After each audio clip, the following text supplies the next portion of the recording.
memoria no washito lamentale kalanshabe shito mo abulla budicho anyote taruilie mafane no mo betiram sagale mo aikumo shikenu susafira maganu la ekaraya washinaya sisumaya magahu bayisholinyu magano ikoiri omen feboste omen feboste omen feboste dusu washino eate edo itatura ubate ikitio etate mishama dodo bare te karama feboste omen feboste omen feboste omen feboste Daviti washino eate ledo itatura ubate ikitio etate mishama dodo bare te karama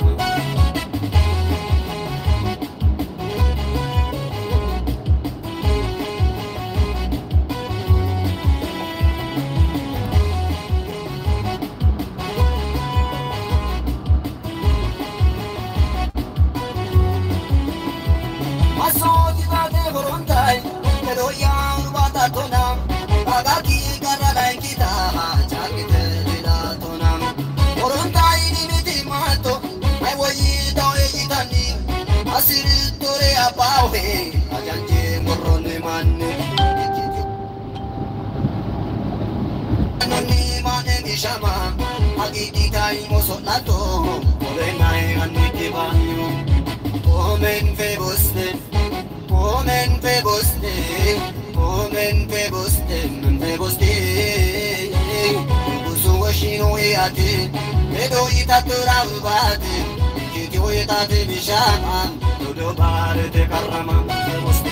Omen feboste, omen feboste. Omen feboste Damti washino eate Ledo itatura ubate Kitio etate bishama Dodo bari te karama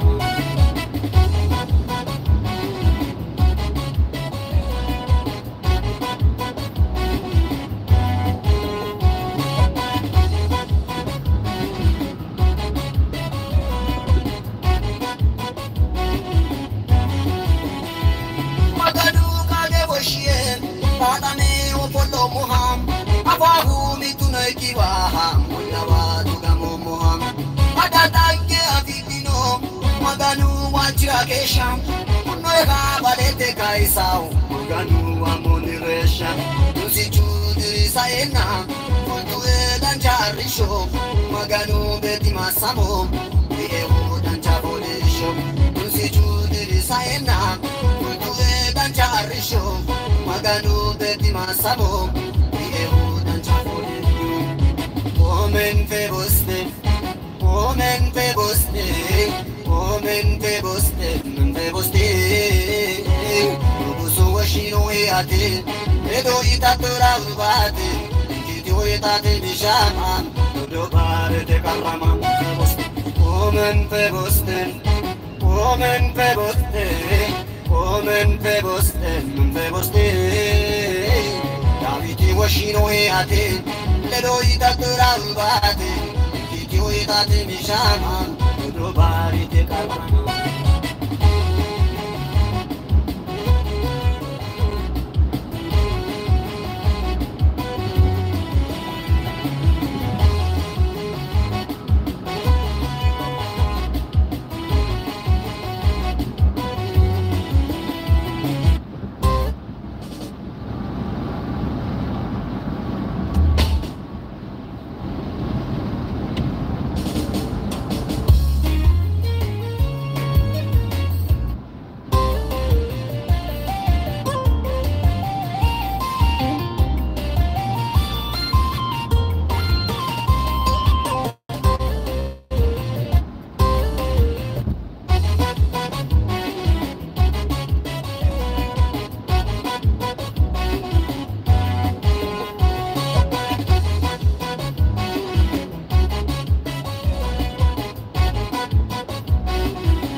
de Kalanchabe, Shotomo Abula Budicho, Anyote Taruilie, Mafameno Mobetiram, Sagale Moaikumo, Shigenu Susafiram, Maganula Ekaraya, Washinaya Sisumaya, Magahuba Yisholinu, Magano Ikoirinu, Woman Feboste, Woman Feboste, Woman Feboste, Feboste, Udusu Washino Eate, Edo Itaturabate, Ikito Etate Mishama, Udobare de Karama, Woman Feboste, Woman Feboste, Woman Feboste, Feboste, Daviti Washino Eate, Edo Itaturabate, Ikito Etate Mishama, Udobare de Karama.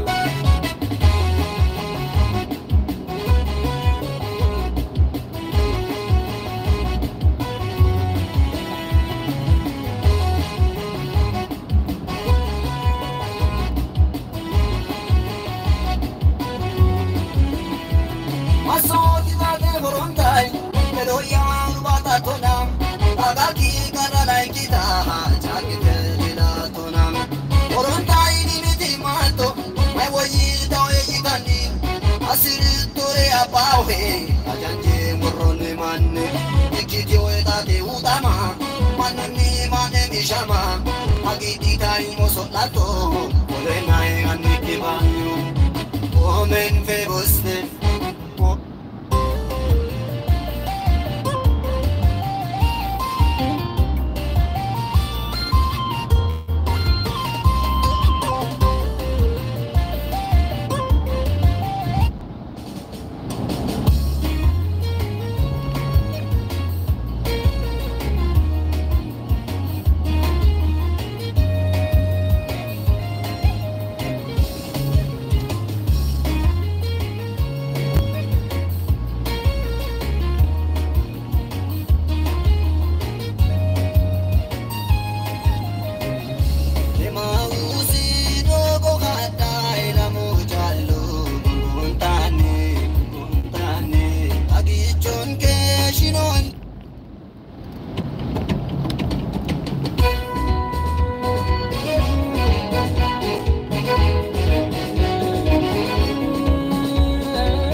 Shine.